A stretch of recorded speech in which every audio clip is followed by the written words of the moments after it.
रोज रोज नाश्त्याला तेच तेच पदार्थ खाऊन कंटाळा आला असेल तर हा चवदार आणि पौष्टिक नाश्ता नक्की ट्राय करून पहा. अवघ्या 10 मिनिटांमध्ये तयार होणारा हा नाश्ता.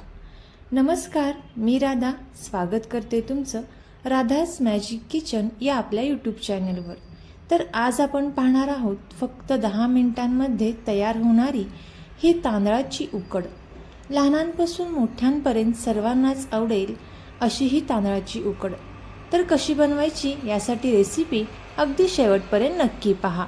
तर सर्वात अगोदर इथे आपल्याला एका मिक्सरच्या भांड्यामध्ये 4 ते 5 लसणाच्या पाकळ्या, बारीक चिरून घेतलेली हिरवी मिरची आणि अगदी थोडंसं आलं बारीक चिरून घेतलेलं हे मिक्सरला बारीक करून घ्यायचं आहे. पाणी न घालता इथे आपण हे बारीक करून घेतलेलं आहे. आता हे बारीक केल्यानंतर आपण एका साईडला ठेवून देणार आहोत. यानंतर एका बाउलमध्ये आपल्याला 1 कप तांदळाचं पीठ घ्यायचं आहे. आता ज्या कपने तांदळाचं पीठ घेतलं त्याच कपने अर्धा कपला थोडंसं कमी आंबटसर दही घ्यायचं आहे. आता याच कपने अर्धा कप पाणी इथे आपण यामध्ये घातलेलं आहे. दही थोडंसं आंबटसर नसेल तर अर्धा कप दह्याचा वापर केला तरी सुद्धा चालेल. आता आपण हे चांगलं मिक्स करून घेणार आहोत. आता अर्धा कप पाणी घातल्यानंतर इथे आपण पुन्हा एकदा पाणी इथे घालून घेणार आहोत. आता ज्या कपने आपण दही घेतलेलं आहे त्याच कपने 1 कप पाणी इथे आपण पुन्हा एकदा घालून घेतलेलं आहे. आता पाणी घातल्यानंतर आपल्याला हे चांगलं मिक्स करून घ्यायचं आहे, जेणेकरून यामध्ये पिठाच्या गाठी राहणार नाहीत.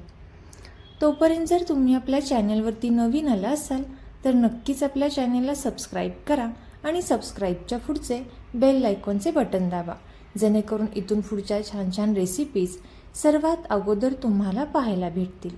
तर पाहू शकता इथे आपण हे चांगलं मिक्स करून घेतलेलं आहे. पण हे जे मिश्रण आहे ते थोडंसं घट्ट आहे.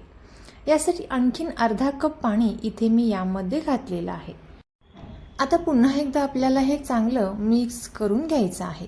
टोटल इथे आपण 2 कप पाण्याचा वापर केलेला आहे.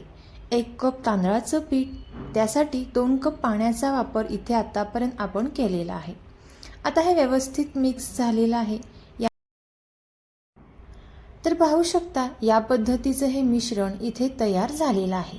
यामध्ये पिठाच्या गाठी अजिबात राहिलेल्या नाहीत. यानंतर आपण एका साईडला गॅसवरती कढई छान गरम करण्यासाठी ठेवलेली आहे. कढई चांगली गरम झाल्यानंतरच यामध्ये आपल्याला 2 ते 3 चमचे तेल घालून घ्यायचं आहे. इथे तुम्ही तेलाच्या ऐवजी बटर किंवा तुपाचा वापर देखील करू शकता. यामध्ये आपल्याला अर्धा चमचा मोहरी आणि अर्धा चमचा जिरे घालून घ्यायचे आहेत. मोहरी आणि जिरे छान असे तडतडून द्यायचे आहेत. मोहरी आणि जिरे छान तडतडल्यानंतर आपण मिक्सरला आलं, लसूण, मिरची बारीक करून घेतली होती ती पेस्ट आपल्याला यामध्ये घालायची आहे आणि थोडासा कढीपत्ता देखील आपण यामध्ये घातलेला आहे.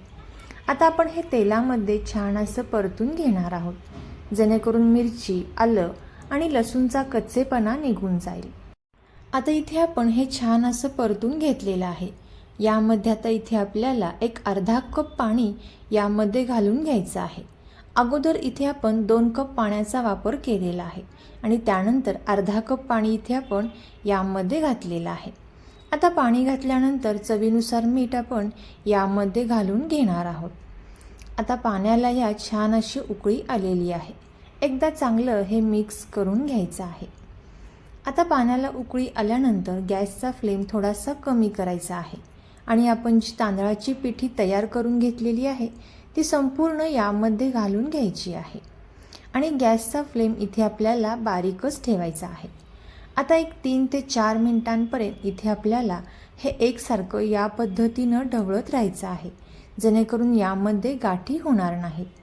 आता इथे मी 5 ते 6 मिनिटांपर्यंत हे मंद आचेवरती छान असं या पद्धतीने मिक्स करून घेते. रेसिपी इथंपर्यंत पाहत आलाच आहात तर नक्कीच रेसिपीला लाईक करा आणि चॅनेलला सबस्क्राईब करायला अजिबात विसरू नका. आता इथे आपण 5 ते 6 मिनिटांपर्यंत हे चांगलं मिक्स करून घेतलेलं आहे. आता हे मिश्रण थोडंसं घट्ट असं झालेलं आहे. आता यावरती आपल्याला प्लेट ठेवून मंद आचेवरती छान अशी वाफ येऊन द्यायची आहे. लक्षात ठेवा गॅसचा फ्लेम कमीच ठेवायचा आहे. आणि एक 7 ते 8 मिनिटांनंतर याला छान अशी वाफ आलेली असेल. सर्वात शेवटी यावरती आपल्याला बारीक चिरून घेतलेली कोथिंबीर घालून घ्यायची आहे. तर मस्त अशी गरमागरम इथे आपली तांदळाच्या पिठाची उकड ही तयार झालेली आहे. तर तुम्ही सुद्धा याच पद्धतीने या पावसाळ्यामध्ये गरमागरम अशी तांदळाच्या पिठाची उकड नक्की ट्राय करून पहा आणि कशी झाली ती कमेंट करून नक्की सांगा. आता ही तयार झालेली तांदळाच्या पिठाची उकड इथे आपण एका प्लेटमध्ये काढून घेतलेली आहे. यावरती बारीक चिरून घेतलेली कोथिंबीर घालून घ्यायची आहे. आता यावरती आपल्याला शेंगदाणा आणि लसूणची चटणी घालून घ्यायची आहे आणि सर्वात शेवटी 1-2 चमचे साजूक तूप आपण यावरती घातलेलं आहे. तर तुम्ही सुद्धा ही तांदळाची उकड नक्की ट्राय करून पहा आणि कशी झाली ती कमेंट करून नक्की सांगा. रेसिपी आवडली असेल तर नक्कीच आपले मित्रमैत्रिणी आणि नातेवाईकांसोबत शेअर करा. रेसिपी अगदी शेवटपर्यंत पाहिल्याबद्दल धन्यवाद.